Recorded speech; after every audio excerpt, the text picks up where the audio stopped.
A shooting took place in the city of Dadeville in the U.S. state of Alabama yesterday. 4 people were killed and 28 others injured.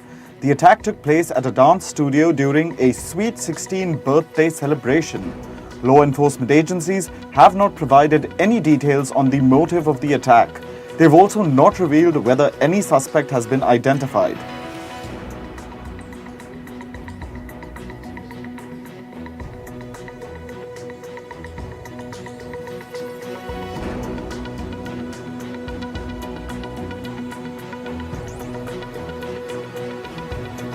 Around 100 people have lost their lives and over 1,000 people have been injured in Sudan.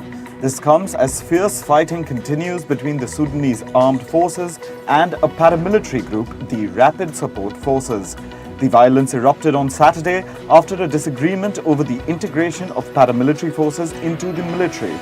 This was supposed to be a part of the transition towards civilian rule. The RSF has said that it is in control of the presidential palace, Khartoum airport and other vital facilities. The Sudanese army has denied the RSF's claims.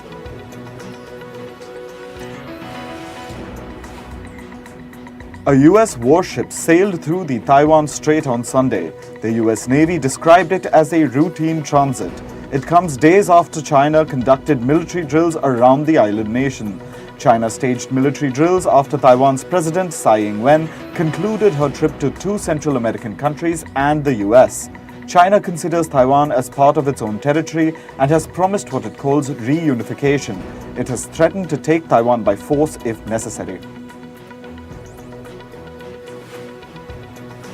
One of the most prominent pro-democracy activists in Hong Kong, Joshua Wong, has been sentenced to 3 more months in prison.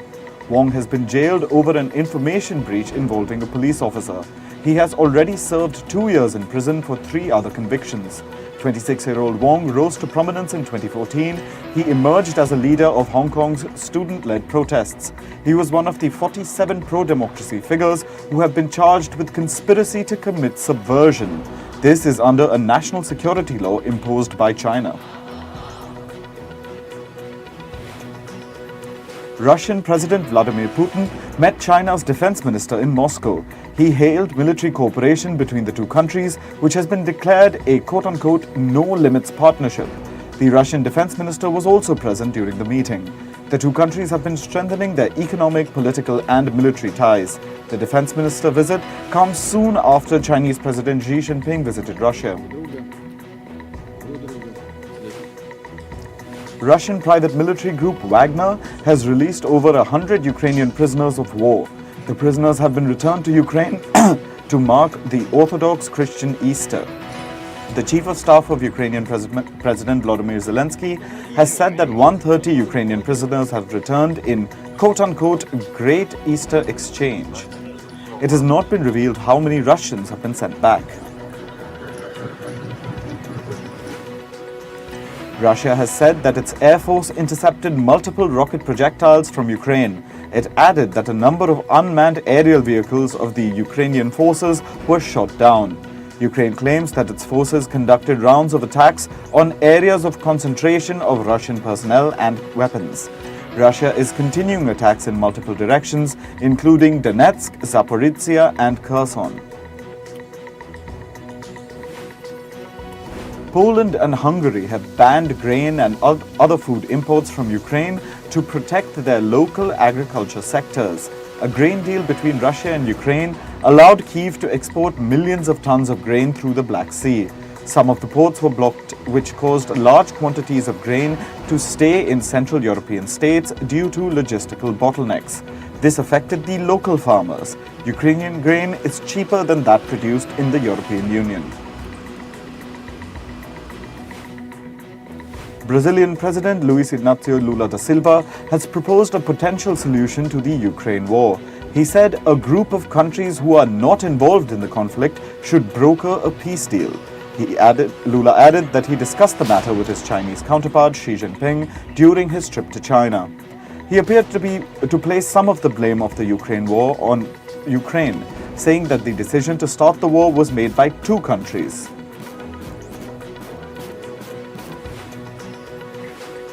Japanese and South Korean Foreign and Defense Ministry officials are meeting in South Korea's capital, Seoul. They are set to begin security talks for the first time in 5 years. The security situation in the Korean peninsula will be discussed. The two countries are also joined the US in a combined missile defense exercise. This was held amid North Korea's nuclear and missile threats. North Korea marked the 111th birthday of the state's founder Kim Il-sung on Saturday. A dance party was held in Pyongyang along with fireworks. Thousands of students were wearing face masks and they were shown dancing at the event. This day is also known as the Day of the Sun in North Korea. It's the biggest holiday of the year in the country. The country's current leader, Kim Jong-un, was not seen attending the event.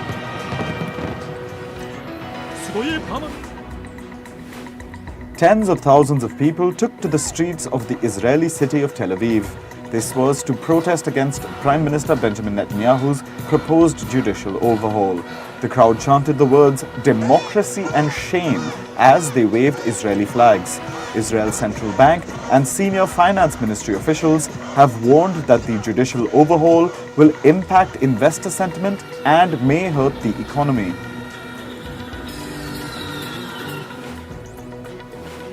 Thousands of people in the Czech Republic's capital, Prague, protested against high inflation and energy prices. Protesters called upon the government to quit. The protest was organized by a non-parliamentary political party. It criticized the country's prime minister for the government's handling of the energy crisis amid the ongoing war in Ukraine. The party has also blasted the government for allegedly hurting the freedom of speech. Protests against pension reforms broke out in the French city of Rennes. Police detained 2 protesters and dispersed others. This comes after French President Emmanuel Macron signed the pension reform bill into law. This move has infuriated French trade unions, who have called for the demonstrations to continue. Macron's legislation will increase France's retirement age from 62 years to 64 years. It will come into effect from September this year.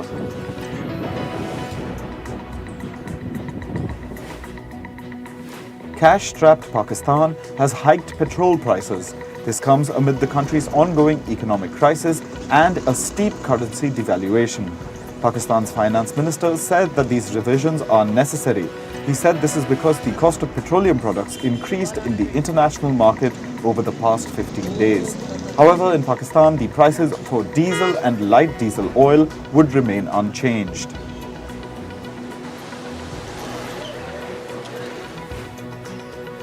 Pope Francis has rejected insinuations that former Pope St.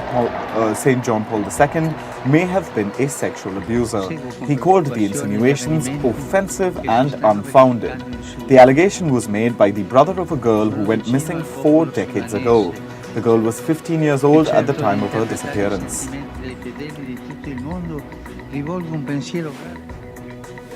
Wildfires are burning on both sides of Spain's border with France. Thick and dark smoke engulfed the sky above northern Catalonia. Trains and roads connecting France and Spain have been shut. Spain and southern France experienced wildfires over the winters as well. The region has experienced low rainfall due to a severe drought last summer. A forest fire is burning in China's Yunnan province. The wildfire was fueled by strong winds. 6 helicopters have been deployed to help douse the fire.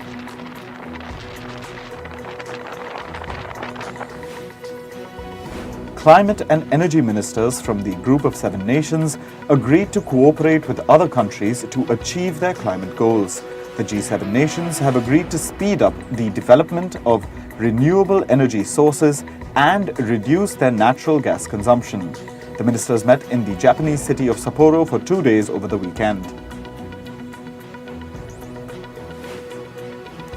Germany's environment minister has said that the Japanese government and Tokyo Electric Power face a big responsibility.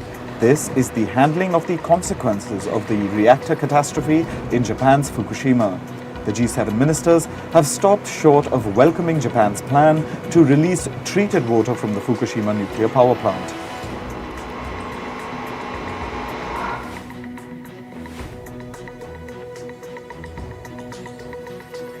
Financial giant JP Morgan has reported a surge in its first quarter bank deposits.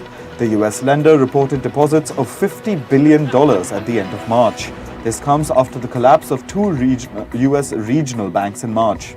It drove customers to move their money to bigger banks.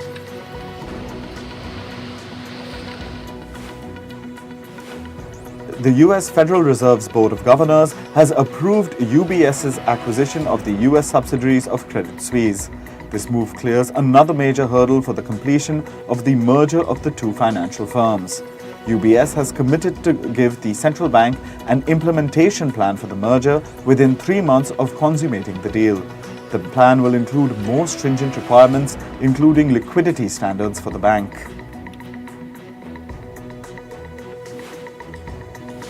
The Bank of Japan's Assistant Governor, Tokiki Shimizu, has warned of extremely high uncertainty regarding Japan's economy.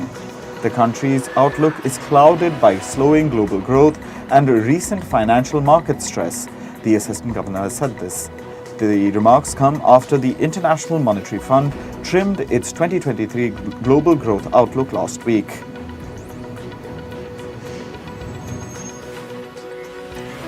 Pharmaceutical giant Merck has said that it will buy Prometheus Biosciences for nearly $11 billion. Prometheus Biosciences is a biotechnology company that specializes in developing therapies for immune-mediated diseases. The acquisition will help Merck build up its presence in the field of immunology.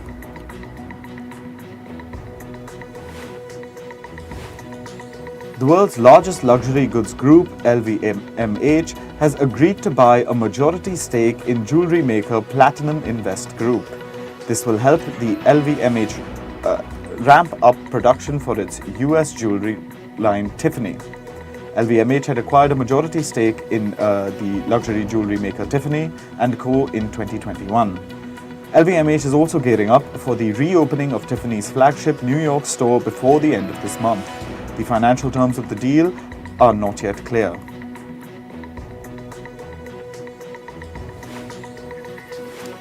Consumer electronics retailer Best Buy is cutting store jobs across the US. This would affect hundreds of jobs across the retailer's US stores. According to reports, the employees can, however, reapply for open positions within the company or receive severance. This comes as the company's efforts to trim costs and shift its business more towards the e-commerce model.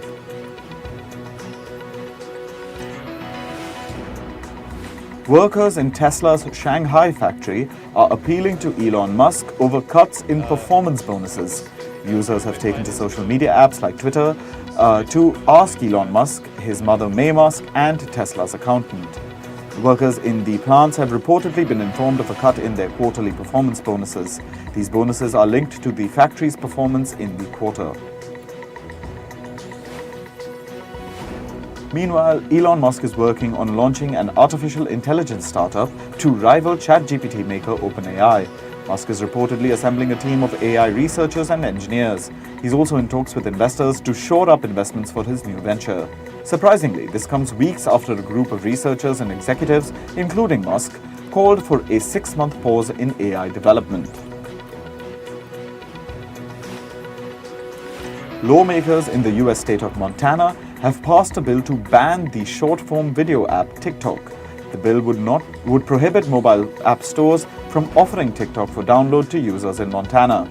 According to the bill, TikTok, as well as mobile app store operators like Apple and Google, will face fines if they violate the ban.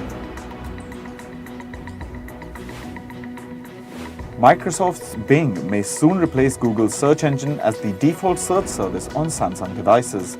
This will reportedly put into risk roughly $3 billion in annual revenue for Google. In recent months, Microsoft's Bing has emerged as a potential threat to Google's search engine dominance. This comes after Bing's addition of OpenAI's technology to provide ChatGPT-like responses to user queries.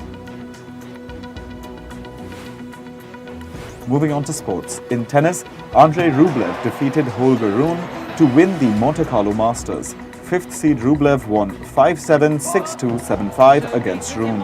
After the match, Rublev said that he struggled to get the title. Rublev's opponent, the 19-year-old Rune, became the youngest Monte Carlo finalist since Rafael Nadal in 2005.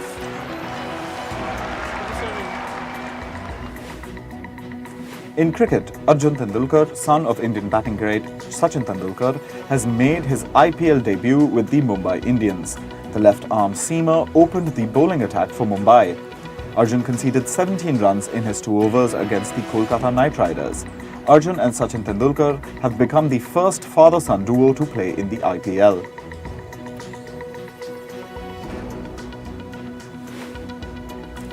Hardik Pandya, the captain of Gujarat Titans, has allegedly sledged Rajasthan Royals captain Sanju Samson.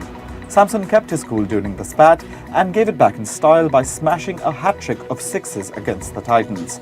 Samson's game-winning knock against Gujarat has ensured that Rajasthan Royals retain the top spot in the IPL 2023. In football now, Manchester City striker Erling Haaland has equalled an English Premier League goal-scoring record. 22-year-old Haaland equalled Liverpool's Mohamed Saleh's single-season goal-scoring record. The Norwegian star achieved this feat as Man City beat Leicester City 3-1.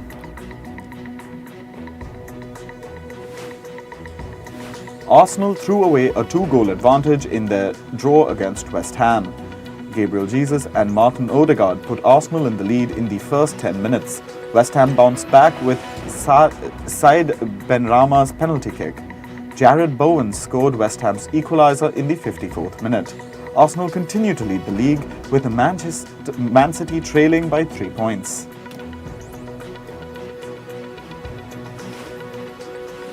The Egyptian Football Premier League has suspended almost 6,000 fans for shouting insults.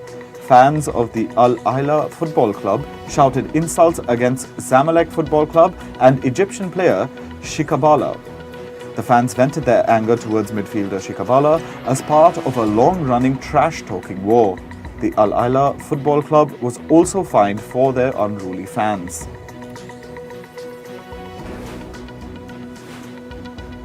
Alex Rins wins the MotoGP Grand Prix of the Americas after world champion Francesco Bagnaia crashed while leading the pool. The Spaniard's victory in Texas was a first for the LCR Honda team. Italy's Luca Marini, the brother of MotoGP great Valentino Rossi, finished in second place for Ducati. France's Fabio Quartararo and his Yamaha team came in third place, completing the podium. In golf, Matthew Fitzpatrick has defeated Jordan Spieth to clinch the RBC Heritage title in South Carolina. Fitzpatrick became the first Englishman to win the tournament since Nick Faldo in 1984. After the win, Fitzpatrick said he had dreamed of playing on the Harbour Town course since he was young. Fitzpatrick has also clinched his first win since last year's US Open victory. American rapper E40 was ejected from a basketball game. This was an NBA playoff game between the Sacramento Kings and the Golden State Warriors. The rapper claimed that he was heckled throughout the game before security guards ordered him to leave the arena. E40 said that despite his success, racial biases remain prevalent. The Sacramento Kings have ordered an investigation into E40's ejection. Azerbaijan has withdrawn its athletes from European Weightlifting Championship being held in Armenia. Azerbaijan has claimed that an Azeri flag was burned during the opening ceremony. Azerbaijan's Sport Ministry has urged the European Weightlifting Federation to sanction Armenia. Armenia has rejected Azerbaijan's criticism and said that there was no danger to any of the athletes. Television drama series Baywatch is set for a reboot. Talks are on at production network Fremantle with streamers and broadcasters to finalize the new show. Baywatch was one of the biggest TV shows of the late 80s and early 90s. Its popularity made overnight stars of actors Pamela Anderson and David Hasselhoff. Actor and filmmaker Clint Eastwood has announced a new film. The 92-year-old actor will direct and co-produce the legal drama titled Juror No. 2. Shooting for the film is set to begin by mid-June this year. Actors Nicholas Hoult and Tony Collette are in talks to be cast in the film. Director John M. Chu has released the first look of his film Wicked. The director tweeted a series of photographs with lead actors Ariana Grande and Cynthia Erivo. The film is currently under production in Australia. It will release in theatres on the 27th of November 2024. Netflix has released a teaser for the new season of its reality show, The Ultimatum. The new season is called The Ultimatum Queer Love. It will have contestants from the LGBTQ community. The season features 5 couples made of women and non-binary people. It will premiere on the 24th of May. Screenwriter and producer Shonda Rhimes will be awarded the BAFTA Special Award. The award honors people for their contribution to film and television. Rhimes is credited with popular shows like Grey's Anatomy and Scandal. She will receive the award in an in-person ceremony on the 3rd of May in New York in the US. Singer Bruce Springsteen has tested positive for COVID. Due to this, he had to skip the inaugural American Music Honors Awards show. The awards were launched as a fundraiser for the Bruce Springsteen Archives. Honoring the singer, New Jersey Governor declared his birthday, the 23rd of September, as Bruce Springsteen Day.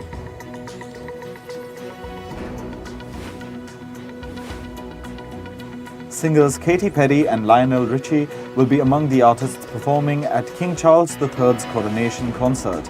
The live event will have 20,000 guests in attendance, including the King and Queen consort Camilla. It will also be broadcast on various media channels of the BBC. The ceremony will take place on the 7th of May at Windsor Castle. K-pop band Blackpink have made history at music festival Coachella. They've become the first Korean band to headline the festival. Blackpink had debuted at Coachella in 2019 and became the first Korean girl group to perform at the festival. The band said that this was a dream come true for them. Korean music band WEN have released their first pre-debut single titled On My Way. The news was announced on their social media on Sunday. The official video for the song will be released on the 27th of April. The Museum of Contemporary Art Gala took place in Los Angeles over the weekend. The show gave attendees a first look at DJ producer Carl Craig's immersive installation. Actors Keanu Reeves and Jodie Foster were among those who visited the show. The exhibit will run till the 23rd of July.